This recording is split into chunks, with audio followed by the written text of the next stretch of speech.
অমাবস্যা মানে কি? চাঁদ নেই, অন্ধকার। তাই এখানে যারা আছেন সকলের জীবনে আলো আছে না অন্ধকার আছে? কারো অন্ধকার নেই তো? আমার আছে। অন্ধকার হচ্ছে অজ্ঞানতাকেই অন্ধকার বলা হয়। ইলেকট্রিক আলো জ্বলবে কিন্তু আমার ভেতরে আলো ঢুকবে না, বাইরের আলোটা আমার মনেও লাগবে না। সেখানের জন্য চাই কি? জ্ঞানের আলো, জ্ঞানের আলো। তাহলে কোন আলোটা বড়? বিচার করে দেখতে গেলে জ্ঞানের আলো পৃথিবীতে সবচাইতে শ্রেষ্ঠ। জ্ঞানালোক। মানুষের এত দুঃখ কেন? ভারতীয় ঋষি মুনিকে বৈজ্ঞানিক বলা হয়, যারা সারা জীবন সাধন ভজন করে এটা জানতে পেরেছে। তারা বলছেন যত দুঃখের কারণ হচ্ছে অজ্ঞানতা, মানে অজানা। মানব জীবনে এর না জানাটাই হচ্ছে অজ্ঞানতা। অজ্ঞানতার স্বরূপ হচ্ছে অন্ধকার। যেরকম আমরা চোখ বন্ধ করলে কি দেখি? অন্ধকার দেখি না? চোখ তো বন্ধ করি না। আমাদের প্রত্যেকের চক্ষুষ্মান, মানে আমরা উন্মিলিত হয়ে আছি, চোখ চেয়ে আছি। কিন্তু কজনা বলতে পারবেন যে আমরা রাস্তা দেখতে পাচ্ছি? মানে সঠিক পথ, যে পথে চলা উচিত, যে পথে চলা উচিত নয়, এই দুটো কি নির্ণয় করতে পেরেছি?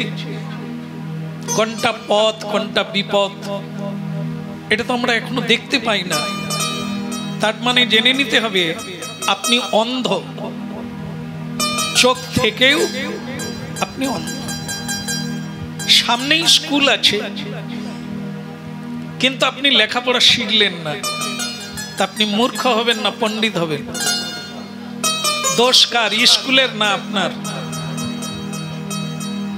এই জ্ঞানালোক কৃষ্ণ কথা বিতরণকারী পরম্পরায় ভগবান এজেন্ট বা ভক্তদের পৃথিবীতে তৈরি করে পাঠিয়েছেন, আবার নিজে এসে তৈরি করেন, শিক্ষা দান করেন।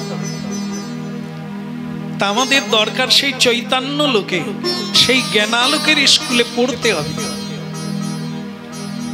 যেখানে পড়লে, যেখানে পড়ার মানে দু রকমের হয়। একটা হচ্ছে বই পড়া, হ্যাঁ, আর একটা হচ্ছে সাধুগুরু বৈষ্ণব ভগবানের চরণে পড়া।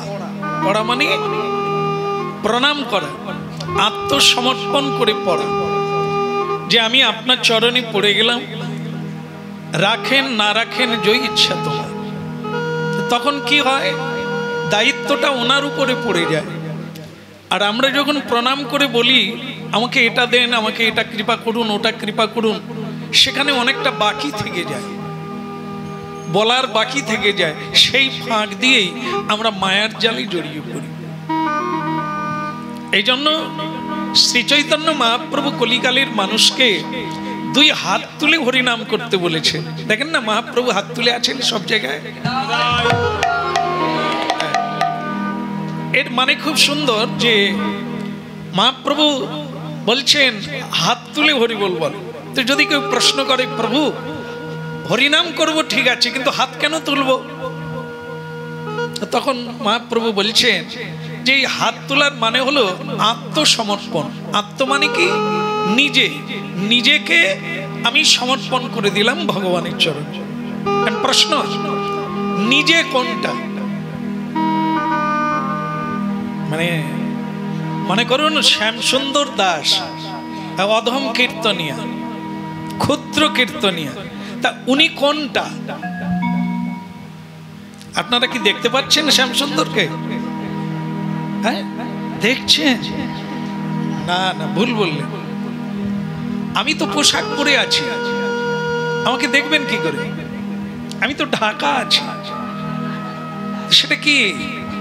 এই দেহটা আমি নয়, কারোরই ক্ষেত্রে দেহটা আমি নয়, এটা হচ্ছে কাপড় জামা। গীতায়, শ্রীমদ্ ভগবত গীতায় ভগবান বলেছেন এটা হচ্ছে কাপড় জামা। ময়লা হয়ে গেলে একটা নূতন পরতে হয়, ময়লাটা বা ছিঁড়ে যাওয়াটাকে বাদ দিতে হয়। এই দেহ আমরা অনেকবার বদল করেছি, আমরা অনেকবার বদল করেছি, মানে বোঝাই গেল এ দেহ আলাদা, আমি আলাদা। তাহলে আমি কে? আমি হচ্ছি শ্রীকৃষ্ণের অভ্রংশ অংশ। ভগবান থেকে আমি এসেছি, ভগবান পরমাত্মা, আমি হলাম আত্মা। আমার মৃত্যু নাই, আমার জন্ম নাই, আর আমার জরা নাই, ব্যাধি নেই। এই জরা ব্যাধি ইত্যাদি এগুলো দেহের হয়, আমার হয় না। তাহলে আমার যে এত কষ্ট হয়, এটাই হচ্ছে ভগবত তত্ত্ব। হরিবাসরে একাদশী করতে হবে এরই কারণে, এই তত্ত্বটা জানতে হবে। হরিনাম কীর্তন করতে হবে এরই কারণে, এই তত্ত্বটা জানতে হবে। আমি দেহ নয়, আমি আত্মা। দেহের বারবার ধ্বংস আছে, তাকে পোড়ানো হয়, তাকে কবর দেওয়া হয়, তাকে সমাধি দেওয়া হয়, কিন্তু মানুষের সমাধি হয় না। মানুষ বলতে যা বোঝায় সেটা হচ্ছে আত্মা। তিনি অমর, অজয়, তাকে আগুনে পোড়ানো যায় না, অস্ত্রে কাটা যায় না। এগুলি গীতা, শ্রীমদ্ ভাগবত বারবার শুনলে আপনারাও ক্লিয়ার হয়ে যাবে। তাহলে এত দুঃখ হয় কেন? না, আমরা দেহটাকে আমি বলে জেনে আছি। একটু ইকো কমিয়ে দাও।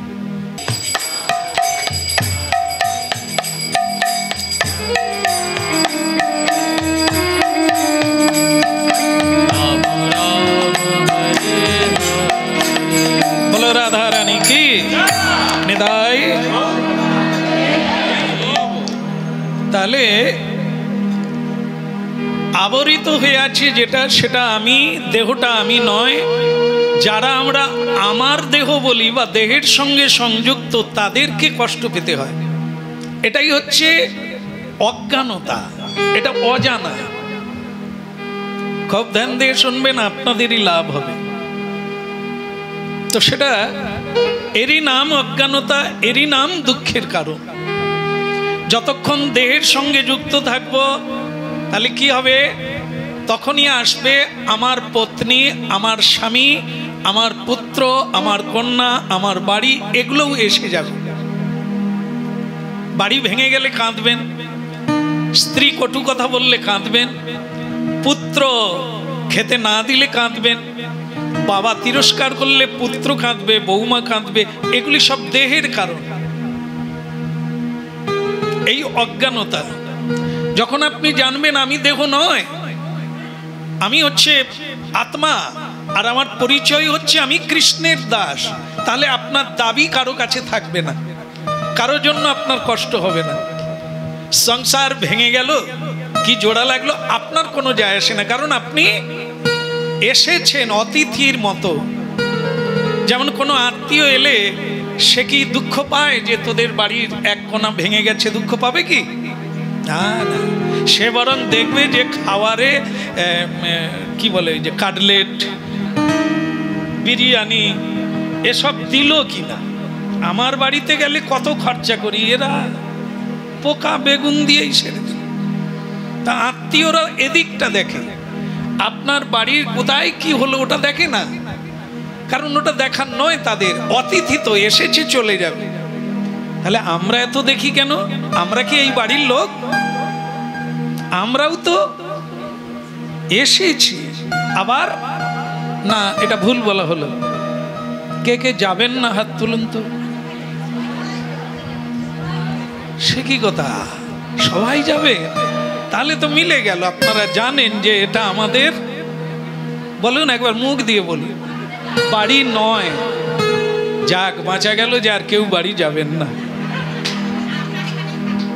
আমার এখানে থাকবেন। আমি তো বাড়ি বানিয়ে বসে আছি, লোক নাই। একাদশী এলে, অনুষ্ঠান এলে সব রুম বুক হয়ে যায়, আর যেই তিথি শেষ হয়ে যায় অমনি রুমও শেষ হয়ে যায়, আবার খালি। আবার আমি ঝাঁটা নিয়ে বেরিয়ে পড়ি, কোদাল নিয়ে বেরিয়ে পড়ি, বাগানে ঘাস মারি। কেন? কেউ নাই তো হরিকথা শোনার। আর আজকের দিনে বেরোতে পারি না, কারণ আপনারা এসে গেছেন হরিকথা বলতে হবে, তাই একটু ফ্রেশ হয়ে চলে আসছি, নাহলে আমি গামছা পরেই ঘুরে থাকি। একদম সত্য। দেখবেন অন্যদিন এসে দেখবেন আমার ড্রেসটা কি থাকে, আমাকেই এসে জিজ্ঞাসা করতে হবে প্রভু কোথা। এটা করছেন, লোকে বলছেন উনি কি আছেন? আমি বললাম নিশ্চয়ই আছেন, আপনারা বসুন, আমি ডেকে দেব। বলো রাধে রাধে। কারণ কি, এখন যেরকম দেখছেন আমি ওরকম থাকি না। যখন আপনারাই আসেন একটু ফ্রেশ হয়ে নি, বাকি আমি ঠিক আছে। বলো, তাহলে মূল বিষয় কি দাঁড়ালো? দুঃখের কারণ খুবই জরুরি, এটাই শুনে যেতে হবে সারা জীবন। ভুলটা এখানে, অন্ধকারটা এইখানে। ক্যালেন্ডারে অমাবস্যা লেখা আছে যেদিন, সেদিন পৃথিবী অন্ধকার হয়। আপনার আমার মনে, চিত্তে, দেহের ভেতরের অন্ধকার শুরুর থেকে আছে, সেখানের অমাবস্যা কাটে না। তাই সেখানের অমাবস্যা বা অন্ধকার কাটানোর জন্য আপনার একটা মন্ত্র বলেন, অজ্ঞানং তিমিরং ধস্য। বাস, আমি পুরোটা বলবেন না। জ্ঞান অঞ্জন শলাকয়া। তাহলে আবার সেই কথাটাই ফিরে এলো, জ্ঞানালোক, জ্ঞান রূপী আলো। সেটাই আমাদের চক্ষুরুন মিলিতং যেন চোখ ফুটিয়ে দেয়, চিনিয়ে দেয়, জানিয়ে দেয়। কোনটা? জ্ঞান, জানা, পেয়ে জানা। এটা জানার জন্যই হরিবাসরে যেতে হয়, সাধুগুরুর কাছে যেতে হয়। হ্যাঁ, এই কথাটা জানার জন্য আমরা আজকে জানলাম, জানা হলো না, কারণ এটা আবার একটু পরে ভুলে যাবে। কিরকম ভুলে যাবেন? দেখেন, হাতি, হাতি জানেন তো, অনেকটা বিড়ালের মতো দেখতে। আমি বলার পরেও ঘাড় নাড়ছি। হাতি বিড়ালের মতো, এক পায়ে চেপে দিলেই জয়নি। তাই হাতি প্রকাণ্ড শরীরধারী। হ্যাঁ, চার পা, বিড়ালেরও চার পা, ওরও চার পা, এটা ঠিক আছে, কিন্তু হাতি প্রকাণ্ড শরীরধারী, প্রচণ্ড, মানে তার ওজন কারো গায়ে চাপলে আর বোধহয় নিতাই বলা হবে না। হ্যাঁ, তাই সেই হাতি যখন কোনো সরোবরে স্নান করে, স্নান, স্নান তো বুঝেন, গোসল, স্নান বুঝেন কাকে বলে বলুন তো? গা ধোয়া। স্নান করা নয়, গা ধোয়া। বলো। এই জন্য আমাদের দেখবেন, আমি কেন এটা বলছি, কোনো রসিকতা করার জন্য নয়, বোঝানোর জন্য। সেটা কি না, যখন দেখবেন আমরা স্নান করে বাবা মায়ের শ্রাদ্ধে বা নারায়ণ পুজো হবে বাড়িতে, আপনারা বসে গেছেন, ঠাকুর মশাই শুরুতেই বলছেন, বলুন, পবিত্র অপবিত্র বা সর্বাবস্থান গত পিবা যৎসরে পুণ্ডরিকাক্ষণ সবার্যং অভ্যন্তর শুচি। তা আপনার কি মনে হবে যে ঠাকুর মশাই ভুল বকছে? আরে আমি তো এক্ষুনি স্নান করে এসেছি, আবার আমি অপবিত্র পবিত্র এসব কেন? এইখানেই তত্ত্ব। আপনারা যে গা ধুয়েছেন, মা ঠিকই বলেছেন, গা ধুয়েছে, কিন্তু স্নান না, মা স্নান করা যা গা ধোয়া তা কথা হলো? তাহলে ঠাকুর মশাই বুঝলো না। গা ধোয়া হয়েছে, বাহিরটা ধোয়া হয়েছে, মন্ত্র তো ভেতরে উচ্চারণ করবেন, সেখানে তো জল ঢোকেনি। আর এই স্নানটি এমন স্নান, হরি নাম, কৃষ্ণ নাম, এই মন্ত্র স্নান বলা হয়। এ স্নান দুই ভাবে করে, বাইরেরটাও করে আর ভেতরও করে। তাই আমরা যে স্নান বা এই গা ধুই, এটা ওটা আকাশ জমিন তফাৎ। এই জন্য ওই স্নান আপনি করতে পারেন, নিশ্চয়ই করবেন। আবার এই মন্ত্র স্নানও করতে হবে। যতক্ষণ না আপনার মন্ত্র স্নান হবে ততক্ষণ আপনি ভেতর আর বাহির শুচিতা মানে পবিত্রতা হতে পারবেন না। তাই তাহলে বুঝতে পারলেন যে আমরা স্নান করি বা এই পবিত্রতা করি, সেটা বাহিরে, ভেতর হয় না। তাই ভেতরের অন্ধকার থেকেই গেল। তার জন্য কি আছে? অজ্ঞানং তিমিরং ধস্য জ্ঞানাঞ্জনে শালাকায় চস্কুরুন মিলিতং যেন তস্मै শ্রী গুরবে। মানেটা কি দাঁড়ালো? যে গুরু, যে আচার্য, যে শিক্ষক, যে মহান্ত, যে সন্ত, যে সাধুর দ্বারা আমার অজ্ঞানতা দূরীভূত হলো, হ্যাঁ, তস্मै, সেই গুরুকে প্রণাম করি। গুরু মানে অনেকেই আছে, আমি জানিনি বাবা, বলে গুরুদেব তাহলে একাদশী কিভাবে করব? গুরুজি বলছে, কি জানি বাবা, আমার 14 পুরুষ একাদশী করেনি, আমিও করিনি। তোরা করবি কর, আমি বলতে পারবো। তা আমার যদি গুরু ইনি হন, তাহলে কি আমার ভেতরের আলো জ্বালাতে পারবেন? এই জন্য যিনি আচার্য, আচার্য মাং বিজান্নিয়া, শ্রী ভগবান উদ্ধবকে বলেছিলেন গুরু অন্য কেউ নয়, আমি নিজে। আমি গুরুরূপে জীবের দ্বারে দ্বারে যাই, আমি আচার্য হয়ে শিক্ষা দান করি। যেমন আপনাদের মিলিয়ে দিই, জীবেরও নিস্তার লাগিয়ে নন্দ সুত হরি, ভুবনে প্রকাশ হন গুরুর রূপ ধরি। ক্লিয়ার হলো, স্পষ্ট হলো। হ্যাঁ, একবারে স্নিগ্ধতা প্রাপ্ত হলাম আমরা। তাহলে শ্রী গুরু যে কেউ নয়, আমরা কেউ গুরু হতে পারি না। গুরু একজনাই, তিনি হচ্ছেন জগৎগুরু। তাহলে পরম্পরায় সেই দিব্য জ্ঞান যার মধ্যে আসে, তিনি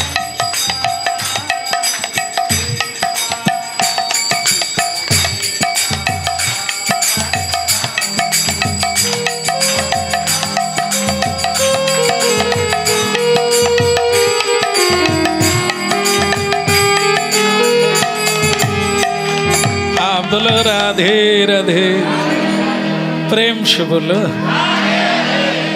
जोर से बोलो, रेगे रेगे ना। जा करते हबे, जा करते हबे ता प्रेम से करते हबे। प्रेम माने की देखें, এটা শুধু কীর্তনে প্রেম সে হাত তুলে হরি বল বলবেন তা না। এই প্রেমটা মহাপ্রভু দিতে এসেছেন, সেই প্রেমটা আপনারা যদি প্রাপ্ত হন তাহলে সেটা আবার বিতরণ করতে হবে। কোথায় করবেন? এরকম বাসর তৈরি করে ভাগবত করবেন, কীর্তন করবেন না, সে মরুভূমি হয়ে যাবে। তাহলে সেটা কি এখানে পেলেন? আপনাদের যে স্টেজ আছে সেটা কোথা? সংসার। মনে করুন যারা এসেছেন, আপনাদের ছেলে বৌমা আরো ছেলেরা বাড়িতে আছে, আপনারা গিয়ে কি বলবেন? কইরে পুষ্পর মা কথা গেলি না, এরা কোনোদিন মানুষ হবে না। কত করে বললাম একটু তুলসীর মালা পড়ো, তাও পড়ে না। কত করে বলি প্রসাদ পা, তাও করে না। এরা কিচ্ছু করে না, উচ্ছন্নে যাবি, অভিশাপ দিলাম মরে যাবি সব। কি প্রেম দিলেন আপনি! ওই বলার পরে সঙ্গে সঙ্গে তারা উল্টে আপনাকে অভিশাপ দেবে। এই যে কীর্তন শোনার মানে হলো, ব্রত করার মানে হলো এই অজ্ঞানতা, যেটা জানি না সেটা জানতে হবে, আর সেটা চালু করুন। আপনাদের সংসারটাই বৃন্দাবনে পরিণত হবে। যদি একটু হেসে কথা বলে, ভালোবেসে কথা বলে, কারো সঙ্গে কোনোদিন কি ঝগড়া হবে না। মহাপ্রভু এটা দিতে এসেছে। সাম্যবাদ মানে কি? সব এক করে দিতে এসেছেন, ভেদ নয়। যে আপনি আজ থেকে দীক্ষা নিলেন, হাঁড়ি আলাদা করে দেবেন, বাবা মাকে খেতে দিতে হবে না, বাড়ির কাউকে খেতে দিতে হবে না, আলাদা করে খাবেন, বলে সেই ভালো, ভালো হলো এতদিন পরে। না, মহাপ্রভু ভেদ করতে আসে না যে আপনি আলাদা রান্না করে খাবেন, বাবা মা আলাদা করে রান্না করে খাবে, হ্যাঁ, বাড়ির আর লোকেরা আলাদা খাবে, এটা না। আপনি যেটা বুঝেছেন সেটা বোঝা, বা তাদেরকে আনুন এখানে, তাদেরকে সাধুর কাছে নিয়ে যান, তাদেরকে তৈরি করুন, এটা জানা, তবে গিয়ে আপনার সংসারটা বৃন্দাবনে পরিণত হবে। মহাপ্রভু এটা চেয়েছেন যে আপনি একাই করুন, কাউকে জানাতে হবে না, বলতে হবে না। আর সংসার যেভাবে যাচ্ছে যাক, তুমি তোমার আলাদা রান্না করে খাও, তাহলে তো আলাদা হয়ে গেল, ভেদ হয়ে গেল, এক হলো কোথায়? মহাপ্রভু চণ্ডালকেও আলিঙ্গন করেছেন, পতিতকেও আলিঙ্গন করেছেন, কৃষ্ণ ভক্তকে তো করেইছেন, তিনি কাউকে দূরে রাখেন না। যেটা তিরস্কারে হবে না, যেটা মেরে হবে না, যেটা বলে হবে না, সেটা ভালোবেসে হবে। মহাপ্রভু এই শিক্ষা দিতে এসেছেন। যতদিন না মানুষ এই মহাপ্রভুর আদর্শকে গ্রহণ করবেন, ততদিন পর্যন্ত জীবের অন্ধকার ভেতর থেকে যাবে। হ্যাঁ, এখানে আসছেন আর বাড়িতে গিয়ে ঝগড়া করবেন, কেউ রেগে যাবেন, তখন বাড়ির লোক কি বলবে? এরা কেন যায়? না যাওয়াই ভালো।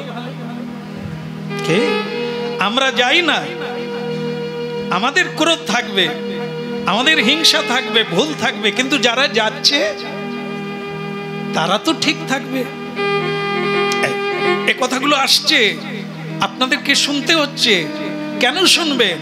আপনারা মহাপ্রভুর পথে চলুন, আর সবাইকে সেই পথে আসার জন্য, এরই নাম উপকার। এর চাইতে বড় উপকার নাই। যদি আপনি একজনকে সৎ পথে টেনে আনতে পারেন, সৎ পথ মানে কান্না নয়, দুঃখ নয়, কষ্ট নয়, যন্ত্রণা নয়, সৎ পথ মানে আনন্দ, মাথা উঁচু করে চলবে। হয়তো একবেলা খাবে, দুবেলা পাবে না, কিন্তু তাহলেও সে দুঃখী হবে না, সব চাইতে সুখী হবে। নিতাই বলো রাধে রাধে। তাহলে কৃষ্ণ কথা হচ্ছে এটা। অনেকে জটিল করে ফেলেন। কৃষ্ণ কথা মানে কারো ছোঁয়াছুঁই লাগবে না, আর কারো গায়ে গা লাগবে না, একসঙ্গে খাবে না। এটা মহাপ্রভুর কোনো জায়গায় এভাবে বাণী বলা নাই, তিনি নিজেও করেন না। বলে তাহলে কি যারা যা করছে তা মেনে নিতে হবে? বলে না, মহাপ্রভু তাও করেন না। তিনি কিন্তু সবাইকে বলছে, যেমন নিত্যানন্দ প্রভু কি বললেন? মাধাই, আরো যদি মারতে হয় মারো, কিন্তু বাহু তুলে। মেরেছ কলসির কানা, তা বলে কি? দেখলেন তো? তাহলে নিত্যানন্দ মেরেছিলেন, নিত্যানন্দকে মেরেছিলেন জগাই মাধাই। নিত্যানন্দকে স্বয়ং শেষ নাগ বলদেব একবার যদি নাগল তোলে, এর দু ভাইয়ের গোড়া উপড়ে দেবে। কিন্তু তিনি কি তা করলেন না? যেখানে মেরেছেন সেই ক্ষতস্থানে হাত দিয়ে, বাকি এক হাত দিয়ে বলছেন, মারতে হয় আরো মারো, কিন্তু একবার হরি বল। তাই এই কলিকালের ধর্ম হচ্ছে পিঁপড়ের মতো জীবন। মেরে হবে না, তিরস্কারে হবে না, ভালোবেসে। মহাপ্রভু লক্ষ লক্ষ মানুষকে হরিনাম দিয়েছেন ভালোবেসে। তার আকর্ষণে জীব জগৎ টানা হয়ে এসে গেছে। লক্ষ লক্ষ মানুষ, এমনকি শিশু, বাচ্চা, কুলবধূ কেউ বাদ যায় না, আকর্ষণে ছুটে এসেছেন প্রেমের টানে।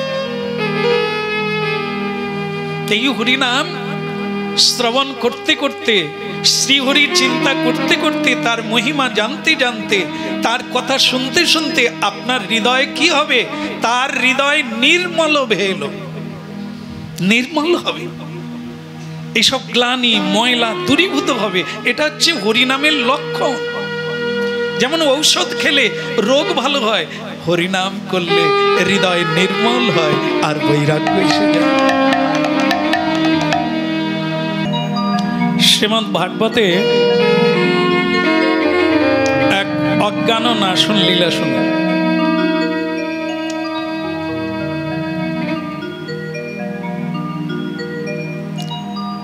আপনাদের একটা কথা বলা হয়েছিল, তার ফিনিশিং হয় না, সেটা কি বলতে পারবেন?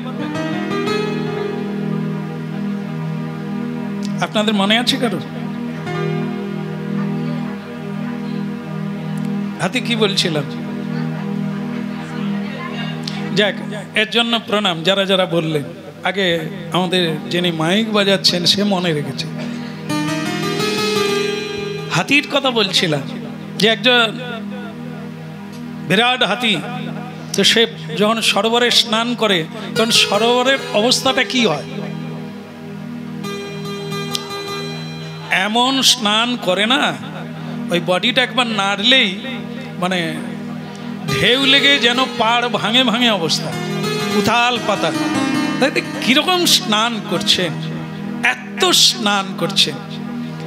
বলছিলাম যে আমরা যখন হরিকথা শুনি তখন যেন মনে হয় আমরা পবিত্র হয়ে গেলাম, সাধু বেনে গেলাম। কাল থেকে আর মিথ্যে কথা কারো উপরে আবার রাগারাগি করবো না, আর কোনো খারাপ কাজ। এটা ঠিক, একদম সত্য। হচ্ছে জায়গার মহিমা, সময়ের মহিমা, তা আমরা বুঝি। কিন্তু এই গেট পার হলে যেন আবার ভূতে ধরে, কি যে হয় বুঝি না। আপনাদের বোধহয় এরকম হয় না? আপনাদেরও হয়? তাহলে তো ডাক্তার দেখাতেই হবে, বলো। তো হাতির সঙ্গে এই জায়গাটা মিল আছে। কিরকম? এই যে আমরা হাত তুললাম, হরিবোল বললাম, বেশ মজা হচ্ছে, ভালো লাগছে, শুনছি, খুব বুঝছি, এটা থাল পাতাল, ভেতরটা যেন তরঙ্গায়িত হচ্ছে, দুলছি, কি কৃষ্ণ প্রেম, কি আনন্দ হলো। কিন্তু বাস বাস এইখান থেকে যেই চলে যাব অমনি মনটা আগের মতো আবার সেই পচা গন্ধে, রাগারাগি, কপাল কুঁচকে থাকা আর বিরক্তি সুরে কথা বলা, সে যেন একই রকম। আমরা অনুভব করি এটা, যে এটা কখনো কখনো এত সুন্দর হয়, আবার কেন এরকম হয়ে যায়। সেটা বলছেন হাতি। হাতি স্নান করে একবারে চকচক করছে শরীরটা, কিন্তু সেই হাতি পুকুর থেকে বা সরোবর থেকে উঠলেই একটা অশ্বত্থ বৃক্ষের ডাল ভেঙে নিয়ে মাটিতে এরকম করে নেয়, করে নিয়ে এখন কিরকম করছে? চকচক করছে। যেই কাদাকে, সেই কাদা স্নানের আগে যেরকম ময়লা ছিল, সারা শরীরে ওখানে গোবর লেগেছে, ওখানে মাটি লেগেছে, ওখানে কাদা লেগেছে, নানা জিনিসপত্র তার গায়ে লেগেছে। এখন স্নান করে উঠে আবার, তাহলে এবার মিলে গেছে আমাদের অবস্থাটা হাতির মতো না অন্য কারো মতো? ওই যখনই শুনি, যখনই তীর্থে যাই, অনেকে আমাদের সঙ্গে যায়, তো আর বাড়ি যাব না শ্যামপ্রভু, আমি তাহলে ঠিক আছে এইখানেই আমি জায়গা ঠিক করে দেবো। ও মা, কেন? পরের দিনই না হ্যালো বৌমা, সব ঠিক আছে তো, আমার ঘরে কেউ ঢোকে না তো? তো তখন একটু বৌমা ইঙ্গিত করে বলে দিয়েছে, তোমার ছোট ছেলে তালা খোলার চেষ্টা করছিল। অমনি আমাকে এসে বলছে আমি ট্রেনে করে পালিয়ে যাব। বলো না না, আপনারা না, আপনারা হলেন ওইরকম হলে আপনারা বলতেন সিন্ধুক নেয়নি, আমি যাবো। বলো, তাই আমাদের অবস্থাটা এইরকম জায়গায় যে আমরা যখন কথা শুনি, যখন তীর্থে যাই, যখন সাধুর কাছে যাই, সত্যিই হয়। কিন্তু আবার ওই হাতির মতো একটা ডাল ভেঙে নিয়ে গায়ে, কিন্তু তাহলে কি কারো হয় না? বা এটার থেকে কি কারো নিষ্কৃতি নেই? বাড়বে না, স্থিতি হবে না? এরই জন্য বলা হয়েছে কি, 10-5 মিলি নিজ দ্বারেতে বসিয়া কীর্তন করহ সবে। না এখন না, এখন না, এখন এখানে করে লাভ নেই। স্কুলে শুধু পড়ানো হয় আর কিছু না, ওটা বাড়িতে গিয়ে করতে হবে। এখানে কিভাবে ছলা গাছ লাগাবেন, কিভাবে ছলার অঙ্কুর হবে, বৈজ্ঞানিক পদ্ধতিতে দেখানো হবে। কিন্তু এখানে ছলা পাবেন কোথায়? বাড়িতে গিয়ে এই পদ্ধতি অনুসারে ছলা অঙ্কুর করবেন আর খাবেন কিংবা গাছ লাগাবেন। তা ঠিক সেরকম কৃষ্ণ ভজন পদ্ধতিটা এখানে শুনবেন, মহাপ্রভুর বাণীগুলো শুনবেন, সুখদেব গোস্বামীর কথাগুলো শুনবেন, গিয়ে বাড়িতে চাষ করবেন, নিয়মিত করবেন। আপনার ভাবটা স্থায়ী হবে, হাতির মতো হবে না।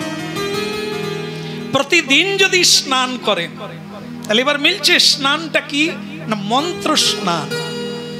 হরিনাম যেটা নিতাই চাঁদ বিতরণ করলেন, অধম পতিত জীবের দ্বারে দ্বারে গিয়া হরিনাম মহামন্ত্র দিচ্ছেন বিলাইয়া, বা দেন বিলাইয়া, মানে দিচ্ছেন, সবাইকে ডেকে ডেকে দিচ্ছেন, তোমরা এসো আর এই হরিনাম গ্রহণ করো।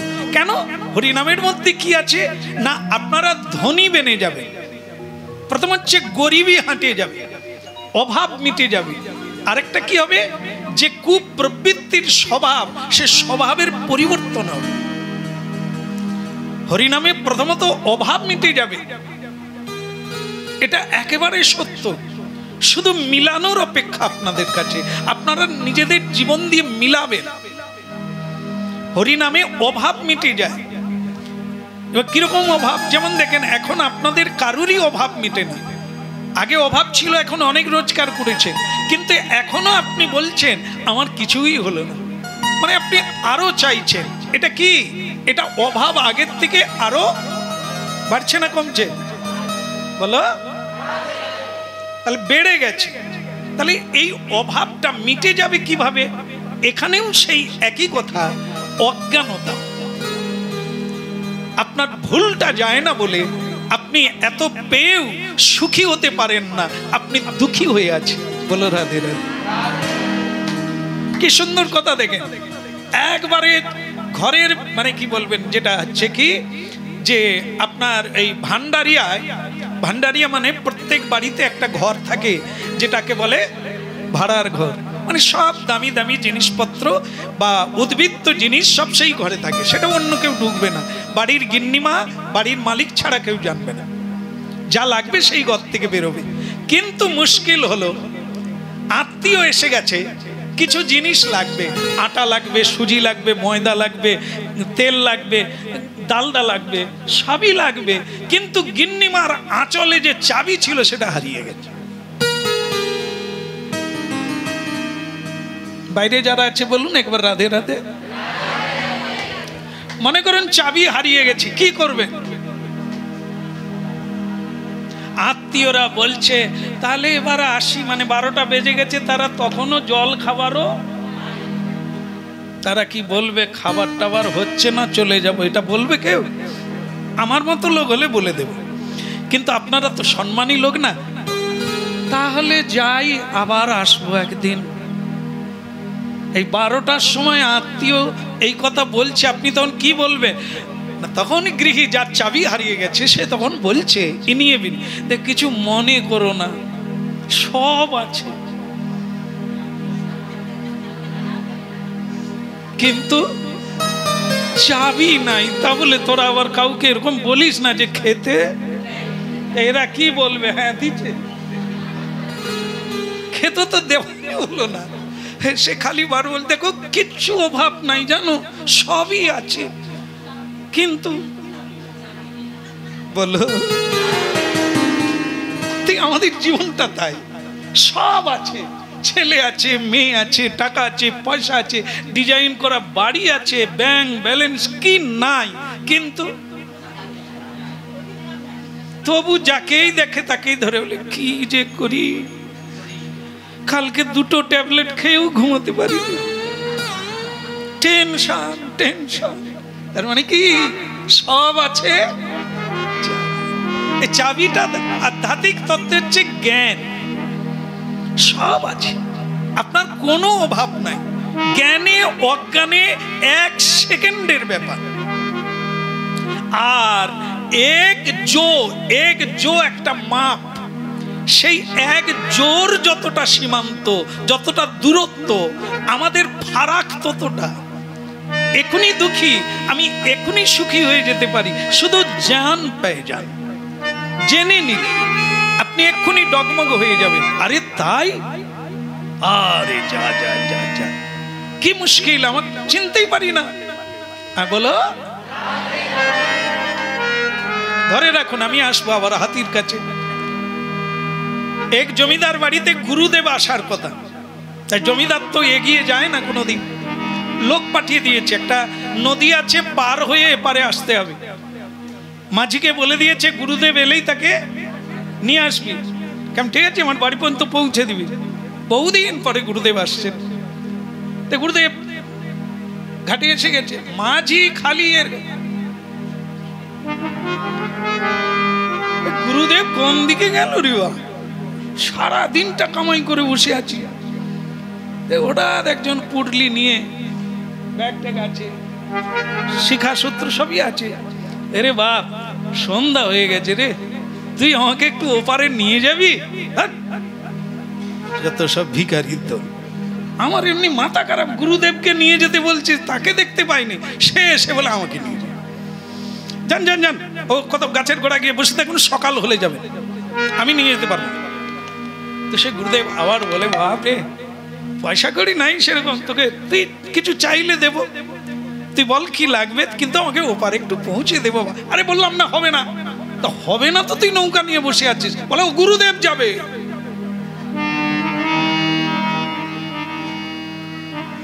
জমিদারের গুরুদেব, ওরে বাপ রে বাপ, কি সাংঘাতিক গুরু, আহা, দেখলেই চোখ জুড়িয়ে যাবে।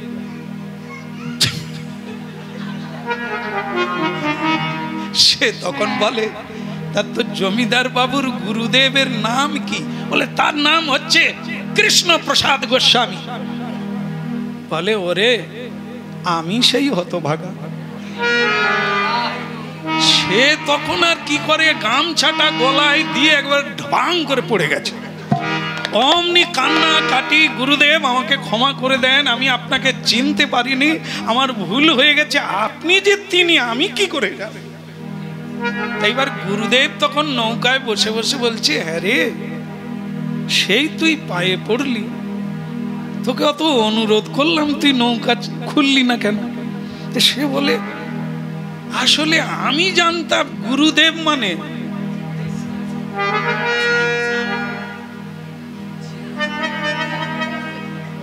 এ মা, ঠিক ধরে বলেছে, এই জন্য আমাকে মানতে পারিনি। কি হলো, হ্যাঁ, কি ছিমছাম ড্রেস, কোনো ঠিক নাই, নাই কিচ্ছু নাই, হ্যাঁ, কি আশ্চর্য, 10টা আংটি নাই, হ্যাঁ, এখানে তাবিজ নাই, এখানে সোনার হার নাই, কি গুরুদেব হলো, হ্যাঁ, বলো। বলি তা তুই বল কিরকম খুঁজছিলি? বলে আমি জানি ঝিকঝাক ঝিকঝাক, মানে একটা স্টাইল হবে, চুল থাকবে কাঁধ পর্যন্ত, সে 10-এর একজন হবে, চকচক করবে। কিছু মনে করবেন না, আপনাকে আমি কি হলো, সে আবার একবার নৌকাতেও প্রণাম করে, কিছু মনে করেননি তো? বলে ওরে না না, আসলে কি জানিস ভুলটা কোথায়, নাম আর নামি, আমি সেই, কিন্তু কৃষ্ণ প্রসাদ। আমি যখন বললাম আমি কৃষ্ণ প্রসাদ, তুই তখন পায়ে পড়ে গেল, কিন্তু আমার বডিটা দেখে তুই পায়ে পড়লি না, চিনলি না, কিন্তু নামটা চিনলি। এটাই যেন তোর হয়, এ দেহ দেখার দরকার নাই, দেহ তো একটা বাক্স, যে যেমন সাজাতে পারে, কারো ভেতরে আছে বাইরে নাই, কারো বাইরে আছে। যারা বাইরে কত রকম করে, আমি সেসব দেখালাম না, তার মানে জানতে হবে তাদের ভেতরে গুণাবলী নাই, তাই এটাই দেখাতে চাইছে। আমার দিকে তাকা, কি? আর যার ভেতরে গুণ আছে, হ্যাঁ, মাতঙ্গিনী হাজরাকে খোঁপায় মালতীর মালা দিতে হয়নি, সারা পৃথিবীর ছেলে মেয়েও পর্যন্ত তাকে প্রণাম করে। মেদিনীপুরের বীরাঙ্গনা, এক হাত গয়না পরা নয়, বেনারসি ঢাকাই জামদানি পরা নয়, তাকে সারা পৃথিবীর মানুষ মাল্যদান করে, প্রধানমন্ত্রী মাল্যদান করে, রাষ্ট্রপতি তার গলায় মাল্যদান করে। আর আমরা এত সাজি, प्रेम से बोलो। किसेर मूल्य बेशी? रूपेर चाইতে गुणेर दाम बेशी। से नारी होग আর পুরুষ। এ সংসারে শুধু নয়, এ বিশ্ব চরাচরে এই গুণের মহিমা থেকে যাবে। মানুষ চলে যাবে কিন্তু স্মৃতি থেকে যাবে তার গুণাবলী। পৃথিবী কীর্তন করবে, পৃথিবী মহিমা প্রচার করবে। এই জন্য হরি নাম হচ্ছে সেই অরিজিনাল তত্ত্ব, যেটা নাম জানি তাকে জানি না।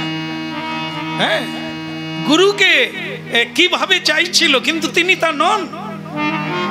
আসল হচ্ছে তার মহিমা, তত্ত্বের মহিমা, জ্ঞানী মহিমা। তিনি কে? এই বাহ্যিকটা দেখতে চেয়েছিল মাঝি ভাই, খুঁজে পায়নি। নকলকে খুঁজছিল, আসলকে পায়নি। তিনি ধরা দিয়ে দিলেন। তাই স্বয়ং ভগবান কলিকালে এসেছেন নাম দিতে, নিজের পরিচয় দিতে নয়। আমি কে? হরি নাম নিয়ে নিজের পরিচয়। তাহলে সেটা কি? চেত দর্পণ মার্জনং ভব মহাদাবাগ্নি নির্বাপন। যদি কেউ সুখী হতে চাও, অভাব মিটে যাবে, তাহলে হরি নাম কীর্তন করো। করলে কি হবে না, মহাপ্রভু বলছেন চিত্তটা শুদ্ধি হবে, মার্জন হবে। চেত দর্পণ, দর্পণ মানে কি? আয়না। আয়নায় যদি ময়লা থাকে আমি কি চিনতে পারবো আমি কে? না। আয়নার ময়লা মুছে গেলে আমি আমাকে দেখতে পাবো। ঠিক তেমনি ওটা তো বাইরের আয়না, আমাদের প্রত্যেকের ভেতরে একটা আয়না আছে, মহাপ্রভু দিয়েছেন। মহাপ্রভু সেটাই ময়লা পড়ে গেছে বলছেন, সেটা মোছার জন্য হরি নাম রূপী পাউডার, হরি নাম দিয়ে আগে সেটা মুছতে হবে। সেটা কি? বাইরে নয়, ভেতরে। নিতাই এটা মুছলে তাহলে অভাব মিটে যাবে। কখন? যখন আপনি জানতে পারবেন আমি কর্তা নয়, আমি কারো স্ত্রী নয়, স্বামী নয়, ছেলে নয়, মন্ত্রী নয়। আমি কে? আমি কৃষ্ণের দাস। বাস। কুকুরের যেমন কোনো অভিমান নাই, প্রভুর দাস উঠানে থাকে, ভেতরে ঢোকে না, আগে খায় না, উচ্ছিষ্ট কুড়িয়ে দিলে সেইটুকুতেই সন্তুষ্ট থাকে। কৃষ্ণ দাস গুরু বৈষ্ণবের প্রসাদ, মহাপ্রভুর প্রসাদেই সন্তুষ্ট থাকে। যদি কেউ প্রসাদে সন্তুষ্ট হয়, কেউ যদি প্রভু ভাব না রাখে, তাহলে কি তার অভাব থাকবে না দুঃখ থাকবে? যতক্ষণ এই অজ্ঞানতা থাকবে আমি মালিক, আমি কর্তা, আমি পুরুষ, আমি নারী, এই অজ্ঞানতা, এর জন্যই একাদশী, এর জন্যই হরিনাম, এর জন্যই মহাপ্রভুর আশা। হরিনাম মানে নাচা গাওয়া নয়, হরিনাম মানে মডেল নয়, এই সেজে নিলাম বাস হরিনাম হয়ে গেল না। জানা আর অপরকে জানানো, সেই প্রেমে বিহ্বল হওয়া, এটা হচ্ছে হরিনামের চরিত্র। যা আমাদের দুটো জিনিস হবে, নামে বুক ভরে যাবে, অভাব মিটে যাবে, আর স্বভাবটা বদলে যাবে। মালিক থেকে চাকরে পরিণত হবে, সব সময় হাত জোড় থাকবে, সবাইকে সম্মান করবে, কাউকে অসম্মান করবে না। এটি হচ্ছে কৃষ্ণ ভক্তের। জয় জয় রাধা মাধব, জয় জয় কুঞ্জ বিহারী, জয় জয়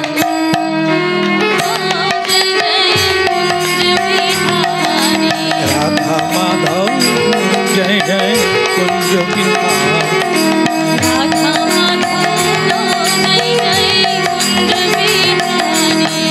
গোপী জন বল্লভ গিরিবরধারী, গোপী জন বল্লভ গিরিবরধারী, গোপী জন বল্লভ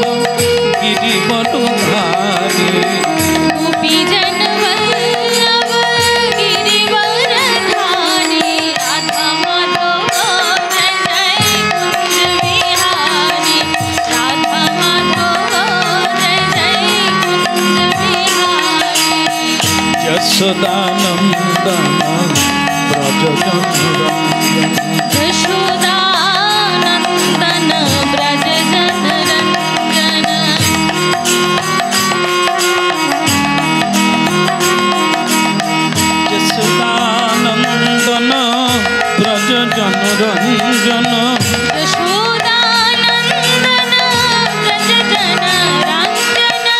যশোদা নন্দন ব্রজ জনন্দন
সিংহদেব কি নেতাই।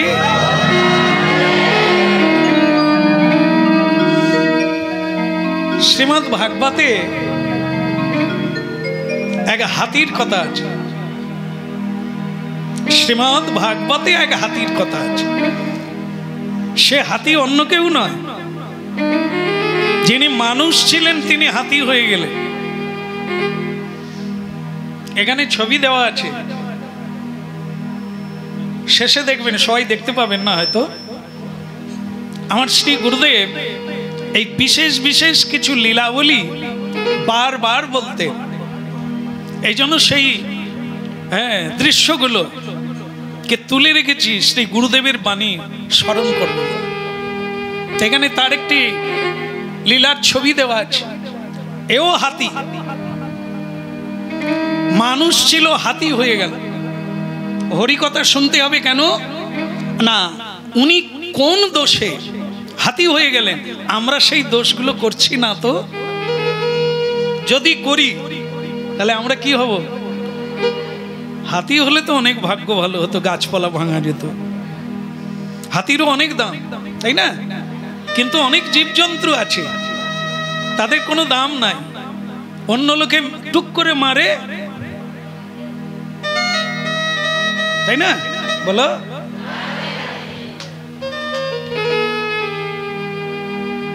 একজনা খুব অনলাইনে কীর্তন শোনে, তিনি বলছেন আমার কথাটা আপনাকে একটু কিছুক্ষণ ধরে শুনতে হবে। দেখেন আমার ধৈর্য কম, আপনি শর্টে বোঝাবার চেষ্টা করুন আর অল্প কথায় সারুন।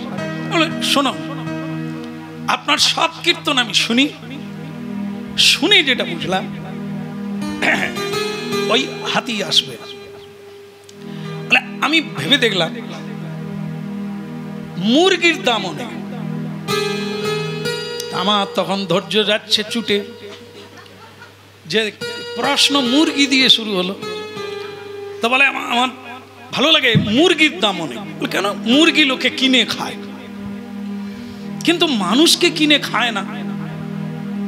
তা আমি তখন ফটাং করে তার কথা বন্ধ করে বলি, আপনি কোন দলে, খাওয়ার দলে না বিক্রির দলে? এই পরিচয়টা দেন। বলে আমিও তো ছাড়তে পারি না, খাই, খান, কই বাত নাই। বলে তাহলে মুরগির ব্যাপারটা হবে, আপনি নিজেই মুরগি হবেন। বলে কিরকম? আপনি যে মুরগি খাচ্ছেন, মুরগি মরার সময় বলে যাচ্ছে আমি কি অন্যায় করেছিলাম যে তুমি আমাকে মারলে। ভগবান করুন পরের জন্মে যেন তোমাকে আমি মেরে খাই। চাকা, চাকাটা কি? যে নিচের দিকে আছে, গাড়ি চলা শুরু হলে সে কোন দিকে যাবে? আর উপরেরটা তা তুমি কি চিরকাল মানুষ হবে? মুরগি সে চিরকাল হবে আর তুমি কেটে কেটে খাবে? বিধাতার অলাত চক্র এরকমই ঘুরছে। ঠিক পরের বারে সে খানেওয়ালা হবে আর তুমি মুরগিওয়ালা হবে। এটাই তো চলছে। রক্ত দিলে, রক্ত নিলে রক্ত দিয়েই ঋণ শোধ করতে হবে, নালে কি করে হবে? তোমার কর্মফল কে নেবে? তুমি যাহা করিয়াছ তোমাকেও তাহা হইতে হবে। তুমি মা বাবাকে খেতে দেবে না, তোমার ছেলেও রেডি হচ্ছে, তুমিও থালাবাটি নিয়ে রেডি হও। তুমি যদি ঠিক কাজ করে রাখো, বিধাতা এত ভুল আজ অব্দি করেনি যে তোমাকে ভোগাবে না। অনেকে বলেন আমি সৎপথে আছি অথচ আমার এই দুর্দশা। ভুল। আপনার ফল আছে, কোথাও না কোথাও আছে, তাই আপনার এই দুর্দশা। বিধাতার বিচারে কোনো দিন ভুল হয় না। যেমন আপনারা দেখবেন আমাদের বিচার কারা করে? আদালতে। আদালতে যখন বিচার হয় কিরকম হয়? জজ সাহেব বিচার করে, দোষ গুণ বিচার করে সাক্ষী দেখে তিনি ফাঁসলা দেন, দণ্ড দেন। ঠিক দেখবেন যেখানে জজ সাহেব বসে আছে তার পিছনে একটা পুতুল আছে, তার চোখে কালো কাপড় দিয়ে বাঁধা। যদি কেউ লক্ষ্য না করেন এরপরে করবে, তো তার পিছনে একটা পুতুল আছে, তার চোখে বাঁধা কালো কাপড় দিয়ে, আবার তার হাতে দাঁড়ি পাল্লা। চিন্তা করুন ওটা থাকবে কেন? আবার যখনই আপনি কাঠগড়ায় উঠবেন সাক্ষী দিতে, তখন আপনাকে একটা লাল কাপড়ে জড়ানো। আপনারা কতবার হাত দিয়েছেন কি জানে দেখুন, অথচ একবারও ঢুকেননি। তার মানে সব সিরিয়াল টিরিয়াল। আরে সিরিয়াল খারাপ না, সিরিয়াল সেখান থেকে শিক্ষাটা নিতে হবে, আর নাহলে ড্রেসটা নিতে হবে কাটিং, তাহলে মরেছ। আর সে কিভাবে প্রেম করে 4টা বিয়ে করলো, তাহলে মরে গেছে। কিন্তু সৎ চরিত্র সিরিয়ালেও আছে, রামায়ণ আছে, মহাভারত আছে, কৃষ্ণ আছে, নীলাচলে মহাপ্রভু আছে। আমরা তো সেগুলো দেখি, আমিও তো দেখি। আমরা তার মধ্য থেকে চরিত্র খুঁজে পাই, আমি কোন চরিত্র গ্রহণ করব। এ তো পড়েই আছে, জগাই মাধাইয়ের চরিত্র নেব না নিতাই গৌরের চরিত্র নেব, শ্রীবাস ঠাকুরের চরিত্র নেব না অদ্বৈত আচার্য হরিদাসের চরিত্র নেব, শকুনি হব, দুর্যোধন হব না যুধিষ্ঠির হব, এটা তো আমাকেই সিদ্ধান্ত নিতে হবে, তাই না? এই জন্য যেখানেই যান, যা কিছু পান তার মধ্য থেকে রত্ন কুড়িয়ে নেন। আপনার যেটা জীবনে কাজে আসবে সেটা নেন, বাকিটা সবকিছুর মধ্যে ভালো আছে। সংসারে সব খারাপ না, সংসারে সার বস্তু আছে, আমরা অসারটাকে টানাটানি করি। মানুষের মধ্যে দোষও আছে আবার গুণও আছে, আপনি দোষটা বাদ দিয়ে তার গুণটাকে নেন, দেখবেন আপনি কোনোদিন দুঃখী হবেন না। তিল তিল করে সবার কাছ থেকে শিখতে শুরু করুন, কাউকে শিক্ষা দেবেন না, শিষ্য হয়ে থাকেন। সবার কাছ থেকে কিছু না কিছু শেখা যায়। একটা পাখি, একটা মৎস্য, একটা সাপ, জল, পৃথিবী, সবার কাছ থেকে শিখতে হয়। ভাগবতে আছে 24 গুরুর কথা, তার মধ্যে মানুষ কজন? সব জীব জন্তু, আকাশ বাতাস, এদের কাছ থেকে শিখতে হয়। তাহলে শিক্ষাটা একজনের কাছ থেকে নয়, শিখতে হবে সবার কাছ থেকে, সব কিছুর মাধ্যম দিয়ে। তবে আপনি মহান হবেন, যা পৃথিবীর চাইতে বড় হবেন। আপনাকে কেউ ধরে রাখতে পারবে না, পৃথিবী আপনার জন্য সম্বর্ধনা যাপন করবে, দেবতা আপনাকে সম্বর্ধনা করবে, শ্রী গুরু বৈষ্ণব আপনাকে সম্বর্ধনা করবে। বলো, আসলে মূল বিষয়টা আমাদের দোষ যেটা, সেটা হচ্ছে আমরা লোকের কেবল দোষটাই দেখতে পাই, তার গুণ বলো রাধে। হ্যাঁ, এই হচ্ছে হরিনামের পদ্ধতি। যদি শুনলেন, যদি জানলেন, তো আপনার জীবন ধন্য হয়ে গেল। আর নাহলে কি হবে? হাতির মতো স্নান করা হবে, আবার তাহলে কি হচ্ছে না? প্রচন্ড ভাবে হচ্ছে। নাহলে মন্দিরে জায়গা কুলোলো না কেন? যত শুনবেন তত আপনার আগ্রহ বেড়ে যাবে, এই পথদর্শী হয়ে যাবেন। আপনাকে আসতেই হবে, আপনাকে শুনতেই হবে। কারণ আপনি বুঝে গেছেন এটা না হলে গতি নাই, পথ নাই, শান্তি নাই। এটা রিসার্চ করুন। সংসারে কোনো বস্তুতে সুখ নাই, আজকে বলা হয়ে গেল। কৃষ্ণ নামেই সুখ আছে, এটা আপনারা পরীক্ষা করে দেখুন। আজ পর্যন্ত একজন ব্যক্তি বলতে পারবে না যে সংসারে সুখ আছে, এই বস্তুতে সুখ আছে, এই জনে সুখ আছে। যারা বলছেন তারা বলছেন হরিনাম যদি আগে পেতাম, অনেক আগে যদি জানতে পারতাম, আমি গৌরের চরণে সমর্পণ করি।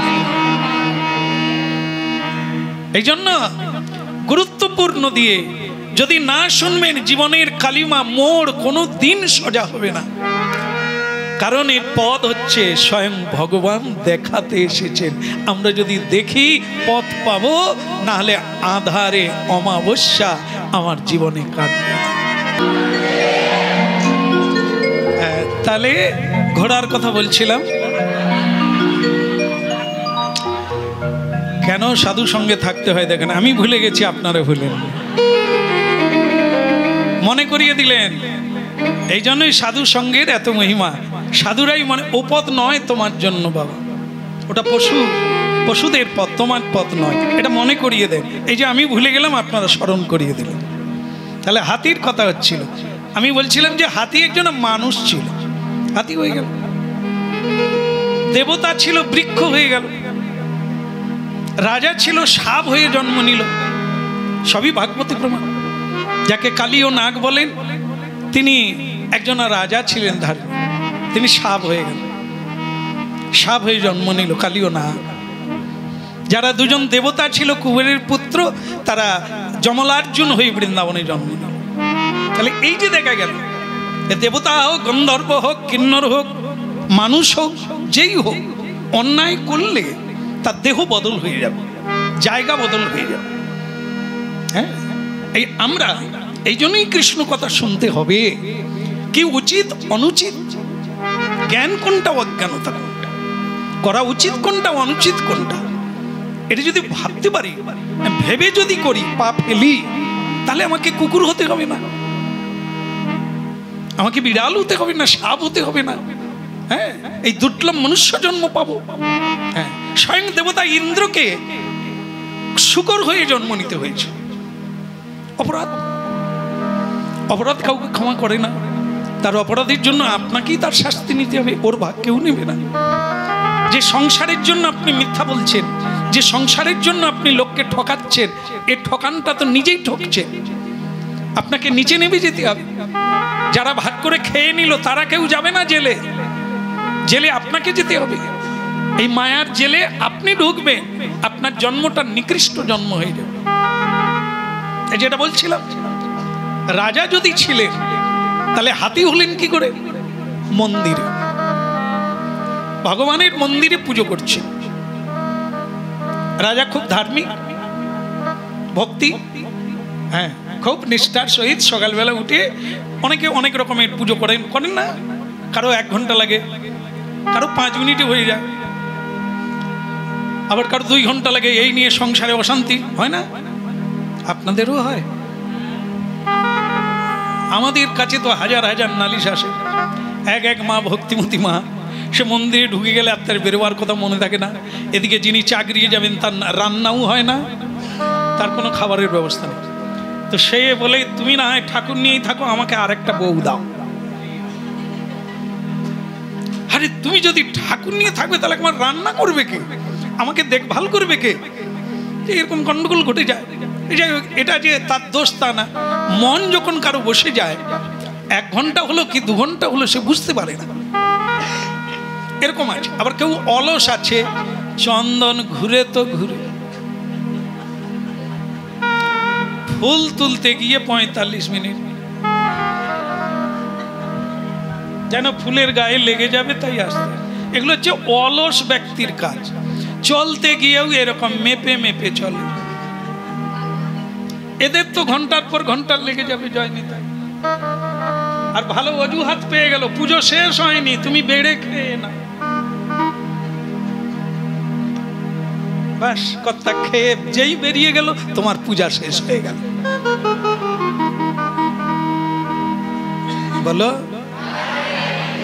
যাই হোক, ভাবে যারা ঢুকে যায় তাদের এরকম হয়, সময় জ্ঞান থাকে না। তো সেটা হলো রাজা পুজো করছেন, হ্যাঁ, খুব ভক্তি ভরে সকালবেলা পুজো করছেন। এমন সময় তার গৃহে অগস্ত্য ঋষির আগমন। ঋষি সাধারণ নয়, ঋষি। ঋষি মৌনি, মৌনি মানে যারা ভগবানের ধ্যানে নিমগ্ন, মহাত্মা। তারা যেখানে যায় সে জায়গাটা পূর্ণ হয়ে যায়, যার দিকে তাকায় তার জীবনটা ধন্য হয়ে যায়, যাকে উপদেশ দেয় তার জীবন পরিবর্তন হয়ে যায়। মহাত্মা, সাধু সন্তরা। তো তিনি এসেছেন, হরি ওম তৎসৎ। সাধুরা এরকম একটা না একটা শব্দ বলে, জয় গুরু, জয় রাধে, হরি বল, জয় নিতাই। এগুলো সাধুদের বচন, যেখানেই যাক না কেন এটা বলে শুরু করবে। আর যারা এগুলো করে না তারা দিদি, বৌদি, মাসি, দাদা, মেশো এসব বলে। আর সাধু যারা হয়ে যায়, শ্বশুরকেও গিয়ে বলে জয় গুরু, হরি বল। শাশুড়িকে দেখেও বলে রাধে রাধে। শাশুড়ির নাম যদি রাধে হয় তোমার দম বের করতে হবে। বলে জামাইয়ের আক্কেল দেখো, শাশুড়ির নাম ধরে ডাকে। কিন্তু সে তো জানে না যে এ রাধে, ও রাধে নয়, এ শ্মশানের রাধে, সে বৃন্দাবনের রাধে। বলো কথা যেটা হচ্ছিল, সাধুর বদনে সাধু কথা, বিষয়ীর মুখে সব সময় বিষয়ের কথা। সাধু গিয়ে বলল হরি ওম তৎসৎ। যাকে বলছে কে? বাড়ির রাজা। সে রাজা কিন্তু একবারে তন্ময় হয়ে ওম নমো ভগবতে স্বাহা, ওম নমঃ কৃষ্ণায় নমঃ, ওম রাধিকায় নমঃ, এতে গন্ধ পুষ্পে শ্রী রাধিকা। মানে পূজায় ব্যস্ত। এ মৌনি আবার একবার বলছে হরি ওম তৎসৎ। अरे कोई है कि नहीं, जिंदा है कि मर गया? कहाँ आया हम, মানে আমি কোথায় এসেছি? এখানে সব মরে গেছে না বেঁচে আছে? আরে জিন্দা है कि मर गया? তবু সারা নেই। অনেকক্ষণ পরে রাজার পূজা শেষ হলো। অমনি ঋষিকে দেখে বললেন নমস্তে ঋষিবর, নমস্তে, প্রণাম, আপনি কুশলে আছেন তো? বসুন, আসুন, উপবেশন করুন। দাঁড়াও, এখন বলছো আসুন, আমি তো এসেছি অনেক আগে। তা তুমি ছিলেন কোথায়? বলে আমি তো পুজো করছিলাম। তা তুমি আমার ডাক শুনতে পাও না? বলো, বলুন আপনারা এই জায়গাটা কি করবেন? মনে করুন কোনো সাধু এসে গেছে, আপনি তখন পুজো করছেন, পুজো ছাড়বেন না সাধুর কাছে যাবেন? পুজো না সেরে বেরোবেন? পূজা না করে কি করে বেরোবে? পূজা করবেন, তারপরে খাবেন।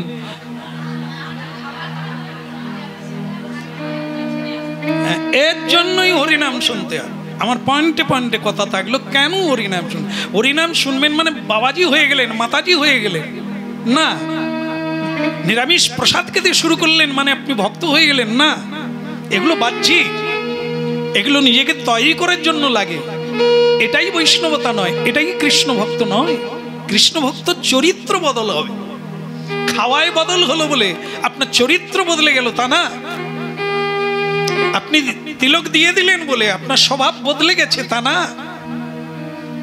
সেটা যদি বদলে যায়, বাইরে তিলক নেই, তাহলে আপনি প্রণম্য, আপনাকে প্রণাম করা যাবে।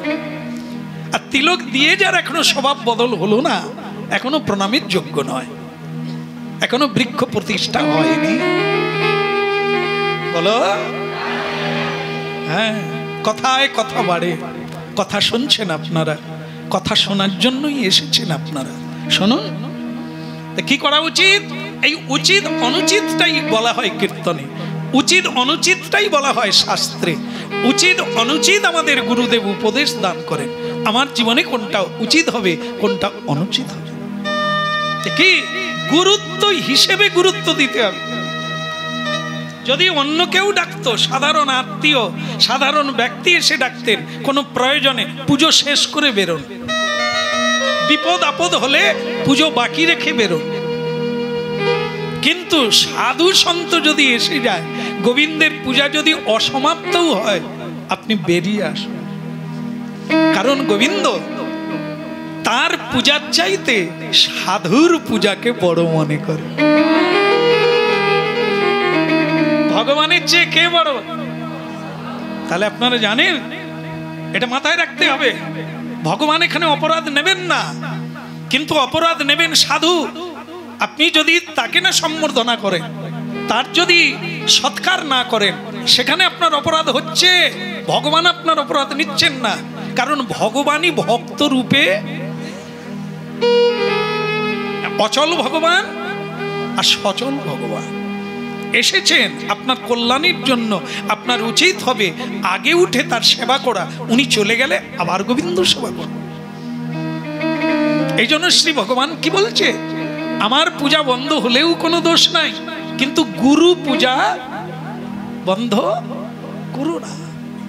এ কথা তার নিজের মুখের বাণী। কেন তিনি বললেন এটা? না, আসল জায়গা হলো ওটা। আমরা ভুল করে ফেলি। যে ভুলটা করলেন কে? ইন্দ্রদ্যুম্ন রাজা। পুরীধামের ইন্দ্রদ্যুম্ন নন, ইনি আর এক ইন্দ্রদ্যুম্ন। ইনি ভুল করে ফেললেন। এই যে সময়টা নষ্ট করলেন, সাধুর সম্বর্ধনা হলো না, সাধুর চরণ ধৌত হলো না, সাধুর পুজো হলো না, তাকে সম্মান করা হলো না, এটা তার কাছে বিরাট ক্ষতি হয়ে গেল। তাই সাধু বললে, তুমি ভগবানের পুজো করছো বটে, অনেক শাস্ত্র পড়েছো বটে, কিন্তু তোমার বুদ্ধিটা ভোঁতা, মোটা বুদ্ধি যেটা তুমি করলে, তার মানে বুদ্ধিতে কুলোলো না কোনটা আগে করা উচিত। তাই এর জন্য তোমাকে আমি অভিশাপ দিলাম।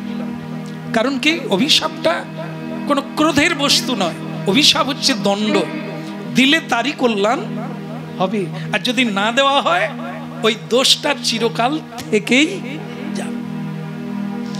সাধুরা কোনোদিন কাউকে হিংসার দ্বারা দণ্ড দেন না, অভিশাপ দেন না, তার কল্যাণের জন্য দেন। হ্যাঁ বলো। তাই অভিশাপ দিলেন, তোমার বুদ্ধিটা যেমন মোটা, তুমি তেমনি হাতি হয়ে জন্ম নেবে। শরীরটা হবে বিরাট, কিন্তু বুদ্ধিটা হবে মোটা, মোটা বুদ্ধি। এই জন্য জঙ্গলের মধ্যে হাতি সবচাইতে শরীর শক্তিমান, কিন্তু তবুও তাকে বাঘকে ভয় করতে হয়, সিংহকে ভয় করতে হয়। কেন? কখন এসে কামড়ে দেবে। তাই সারা রাত একজন জেগে থাকে, বাকি দলেরা ঘুমায়, পালা করে জাগতে থাকে এই বাঘের ভয়ে।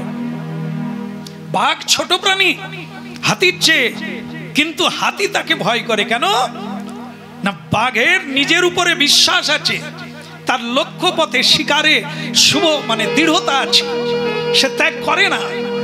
আর হাতির ভয় আছে, মোটা বুদ্ধি। এই জন্য শরীর বদলে গেল। ছিল ইন্দ্রদ্যুম্ন রাজা, কিসের জন্য? দেখুন, আজকের কথা চলছে জ্ঞান অজ্ঞান। তা ওনার জ্ঞানে যে ভুলটা হয়ে গেল, তার জন্য কি হলো? দেহ বদল হয়ে গেল। জন্ম বদল হবেই সকলের, কিন্তু দেহ বদল হলে গেল কেন না? মনুষ্য দেহে প্রণাম করা যায়, মনুষ্য দেহে কর্ম করা যায়, কর্ম খণ্ডন করা যায়, পাপ খণ্ডন করা যায়, সুকৃতি অর্জন করা যায়, পশু দেহে করা যায় না। তা সেটা মানুষ থেকে যদি আমরা পশুতে চলে যাই, বড় ক্ষতি হয়ে গেল। টাকা পয়সা এত রোজগার করেছি, সব থেকে যাবে। ও আমি দিয়ে কোথাও কিছু কাজ করতে পারবো না, জন্ম বদলাতে পারবো না অর্থ দিয়ে। তবে অর্থ দিয়ে বদলানো যায়। কথা প্রসঙ্গ যখন এলো, আপনারা শুনে রাখুন। যে যা শক্তি পেয়েছেন, বুদ্ধি পেয়েছেন, বিদ্যা পেয়েছেন, সবই ভগবানের দান। তাহলে তার দ্বারা যা রোজগার হবে তা মহৎ কাজে লাগাতে হবে, সৎ কাজে লাগাতে হবে, মানুষের সেবায় লাগাতে হবে, দুঃখের দিনে লাগাতে হবে। তবে আপনার অর্থ উপার্জন করা সার্থক হবে।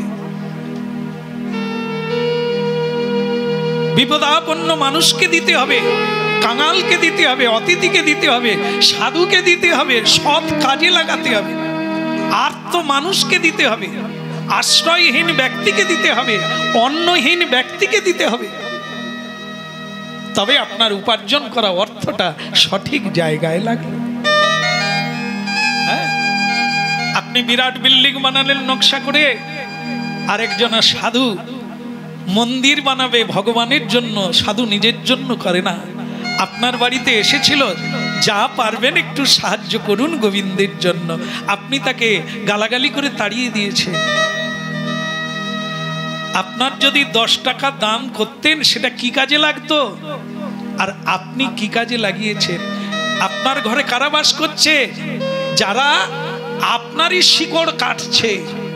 শিকড় মানে আপনার গড়া কাটছে, আপনাকে ঠকাচ্ছে যারা, সেই আত্মীয় স্বজনের জন্য ঘর বাঁধিয়েছে।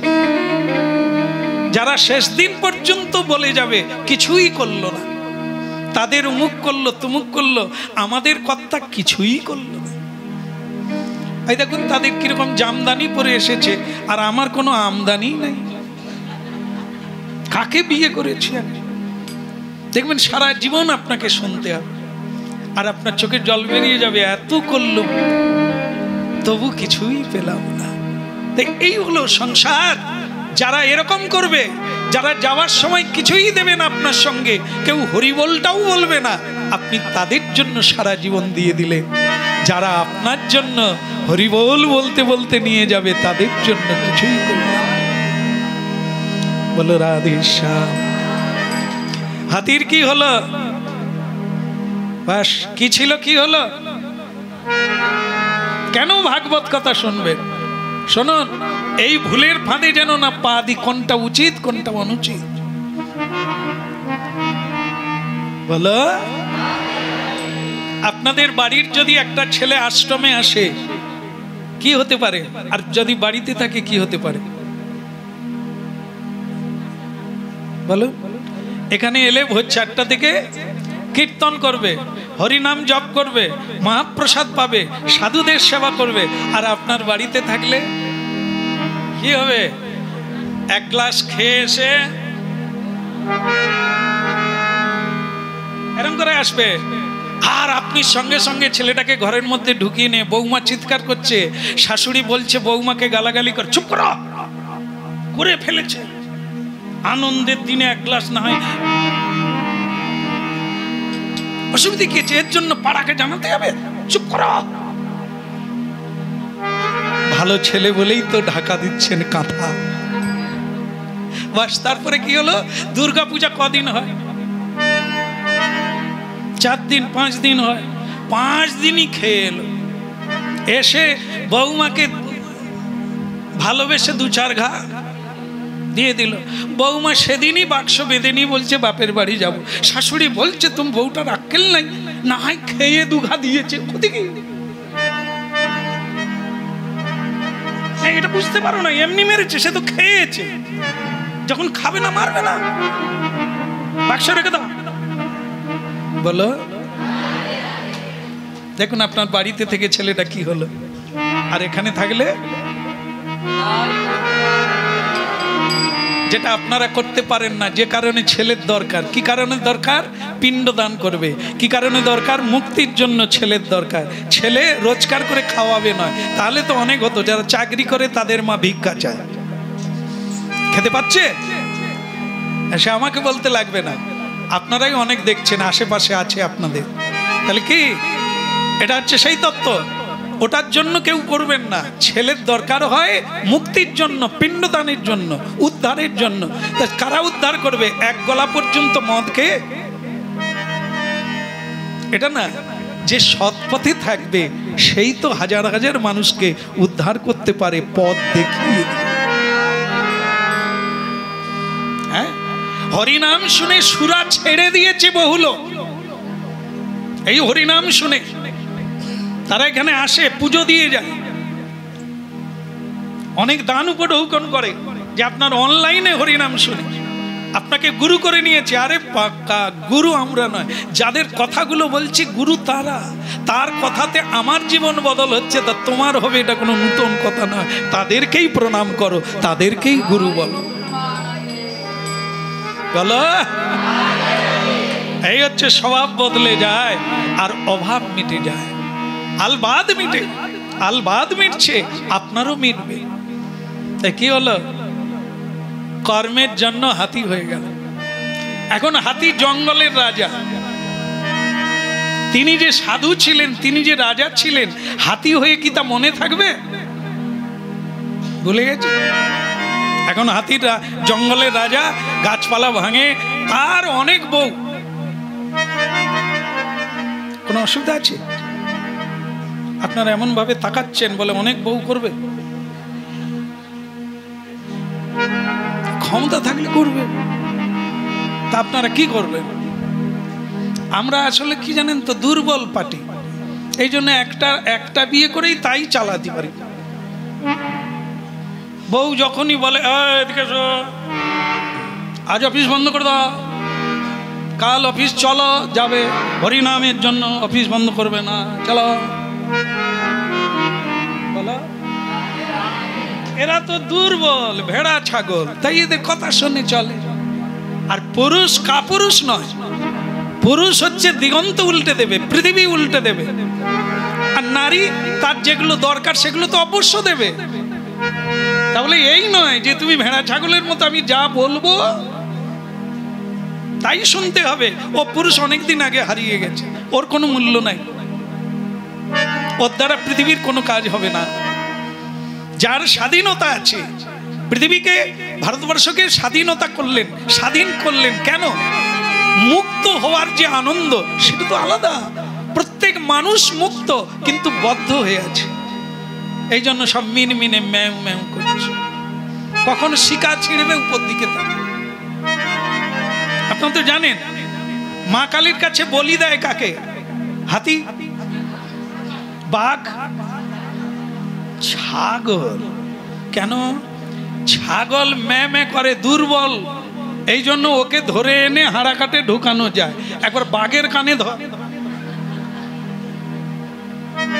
তার আগে তুমি বলি হয়ে যাবে। তাই ওকে আজ পর্যন্ত কেউ, ও তো পশু, পশু বলি দিতে হয় মায়ের কাছে, তাহলে বাঘ ধরে নিয়ে, সিংহ ধরে নিয়ে, ছাগল কেন ধরে? এরা শুধু ওইটুকু জানে, এরা তেজ দেখাতে পারে না, এদের শরীরে বল নাই, দুর্বল। এই জন্য এরাই সংসারে বলি হয়। এই ছাগলের মতো যারা দুর্বল, তারা সকলের কাছেই বলি হয়। বল, কত বলবি বল, কি করব, আমার ভাগ্যে আছে, শুনতে হবে। দূষিত চরিত্র। ভগবানের কথা শোনো, তুমি যে মহাবল, তুমি যে বলশালী, অমৃতস্য পুত্রা, তুমি সেই সাধারণ ন। হ্যাঁ, তোমার মধ্যে অভূতপূর্ব শক্তি আছে, যা মাতঙ্গিনীর মধ্যে আছে, যা নেতাজির মধ্যে আছে, যা বিবেকানন্দ মধ্যে আছে, তা তোমার মধ্যেও আছে।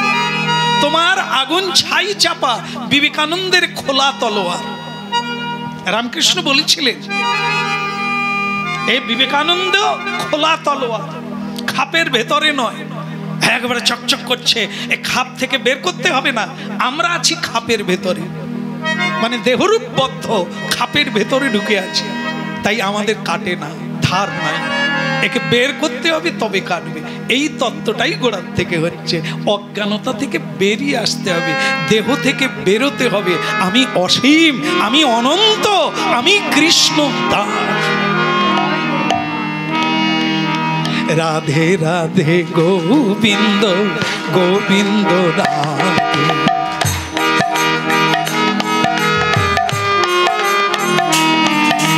রাধে রাধে গোবিন্দ গোবিন্দ রাধে, রাধে রাধে গোবিন্দ গোবিন্দ রাধে, গোবিন্দ রাধে গোপাল রাধে, গোবিন্দ রাধে গোপাল রাধে, গোবিন্দ রাধে গোপাল রাধে।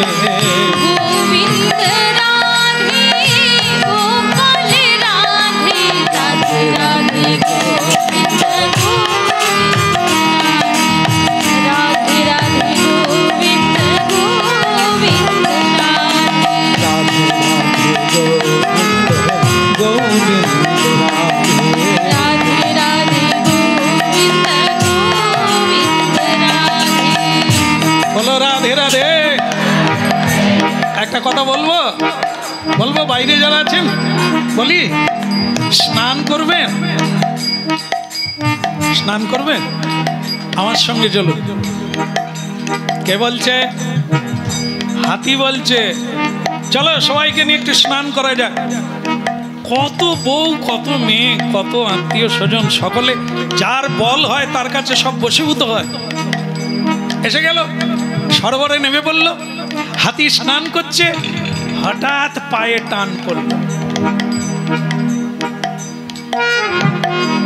কুমির ধরে ফেলেছে, হাতিকে কুমির ধরে ফেলেছে।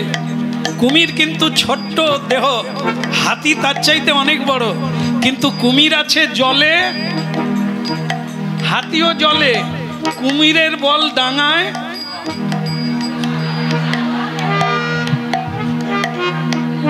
আসলে অনেক কথা বললে দু একটা ভুল হয়ে যায়। হাতির বল ডাঙায়, কুমিরের বল জলে। তো সে এমন করে ধরেছে, হাতি অনেক চেষ্টা করেছে, আর এদিকে যারা যারা স্নান করছিল সব ডাঙায় উঠে পড়েছে, যে যার মরে মুর।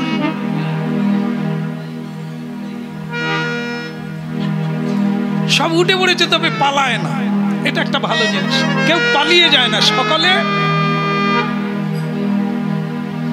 সে হাতি বেচারা টানা টানি করে, একটু উঠে তো আবার পায়ে যন্ত্রণা হচ্ছে, উঠতেও পারছে না। কয়েকটা দিন কেটে গেল, দুর্বল হয়ে যাচ্ছে, না খেয়ে টানাটানি করে ক্লান্ত হয়ে যাচ্ছে। শেষে হাতি কি বলল জানেন? এতদিন আমি তোমাদেরকে ভালোবেসেছি,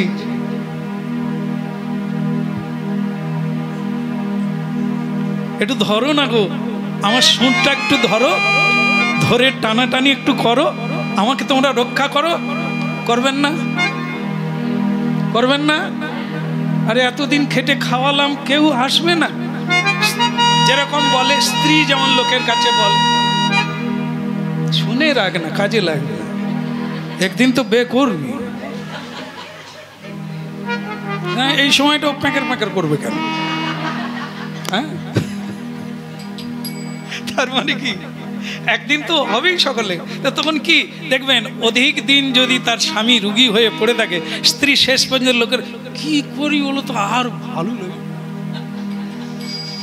বাড়িতে নাতি নাতনি দেখবো না, বুড়ার হাসপাতালে পড়ে আছে, এখানে থাকবো, শান্তি বলে কবে যে ভগবান তুলে নেবে কে জানে। যার নামে বলছে সে শুনলে আর ডাকবে কি? কখন বলছে সত্যি সত্যি করে করে ব্যর্থ হয়ে গেছে, আর ভালো লাগে না, তখন স্ত্রী এরকম বলছে।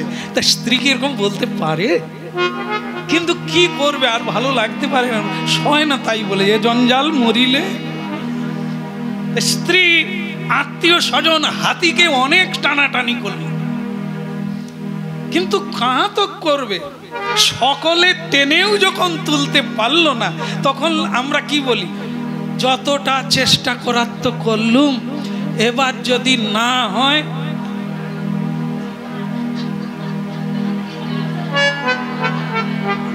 বলো, আমরা আর কি করতে পারি বলো? ডাক্তার দেখিয়েছি, পয়সা খরচা করছি, যদি না উঠে তো। এ হাতিরাও সকলে এই কথাই, কি করব, তুমি চেষ্টা করো, ভগবান যদি কৃপা করে হবে, না হলে আর আমরা আর। সবাই চলে গেল। হাতি আরো কয়েকদিন টানা টানি, ধেড়া ধেড়ি, হেঁচকা হেঁচকি করলো, বিপদ আরো বেড়ে গেল, দুর্বল হয়ে গেল। কুমির কিন্তু দুর্বল হয় না, হাতি ক্লান্ত হয়ে গেল। শেষের দিনে যখন আর উপায় নাই, কুমির তাকে টেনে গভীর জলের দিকে নিয়ে যাচ্ছে, তখন হাতি দেখল সরোবরে পদ্ম ফুল ফুটে আছে। একটা পদ্ম ফুল সুর দিয়ে তুলে নিল। এই জায়গাটা একটু বলেই শেষ করব। কেন হাতির ভেতরে পদ্ম ফুল তোলার ইচ্ছা হলো কেন? হাতি একটা পশু, এরই নাম সুকৃতি। আপনারা হরিনাম শুনছেন, সৎ কাজ, কিছু দান ধ্যান করছেন, সৎ কাজ, সৎ ভাবছেন তো সৎ ভাব, সৎ জায়গায় এসেছেন তো সৎ ভাব, এর ফল অবশ্যম্ভাবী। আবার অন্যায় করছেন, তার ফলও পাবেন। পাপ করেছেন, মিথ্যে বলেছেন, লোক ঠকিয়েছেন, কাঁদিয়েছেন, তারও ফল অবশ্যম্ভাবী। তাহলে ভালো কাজ কি করেছিল হাতি?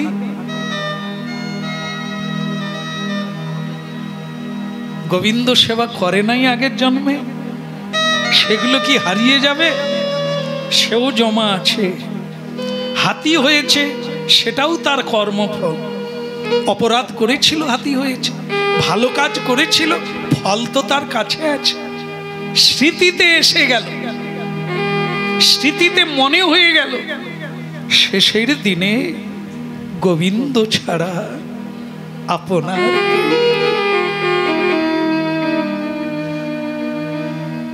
সংসারবদ্ধ জীবের জন্য শ্রীমদ্ ভাগবত কথা। কেন?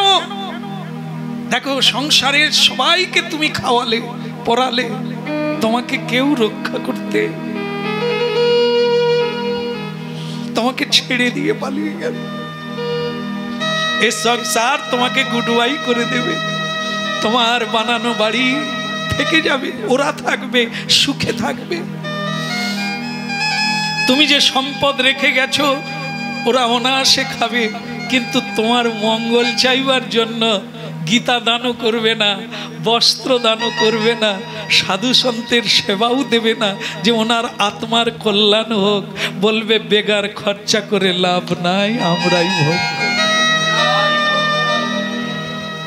সবাই গুড বাই করে দেবে। কেবল ঈশ্বরের সেবা, সাধুর সেবা আপনাকে রক্ষা করবে, যেটা হাতির করল। কেউ যখন নাই, আশেপাশে, সামনে, পিছনে কেউ নেই, সে একা। মনে পড়ে গেল শেষের দিনে গোবিন্দ ছাড়া।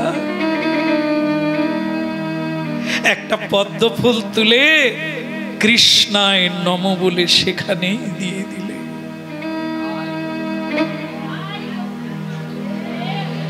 আমার তো দেওয়ার কিছু নেই প্রভু, তাই যাবার বেলা, মৃত্যুকালে আমি তোমার চরণে আমাকে অর্পণ করে দিলাম, তুমি কৃপা করো।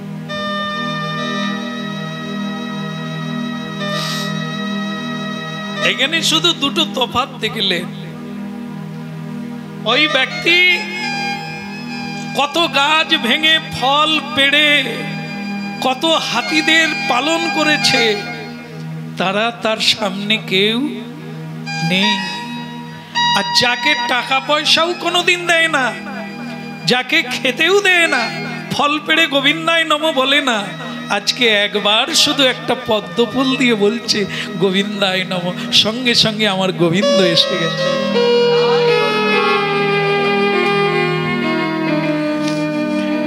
শ্রীমন্নারায়ণ নারায়ণ হরি হরি শ্রীমন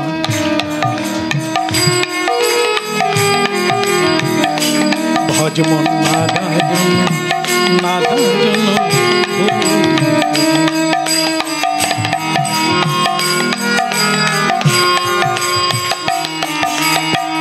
হরি হরি লীলা বুঝিতে নারী,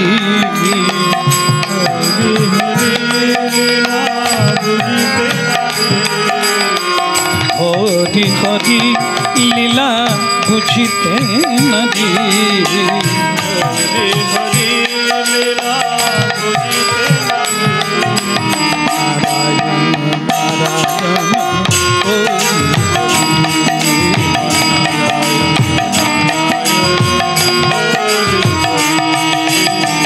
যে নারায়ণ নাম লয় তারে বাঞ্ছা পূর্ণ হয়, যে নারায়ণ নাম লয় তার বাঞ্ছা পূর্ণ হয়। ভক্তি ভরে লহ তারি নাম, হরি নাম, ভক্তি ভরে লহ তারি নাম, হরি নাম, নারায়ণ নারায়ণ হরি হরি শ্রীমন নারায়ণ।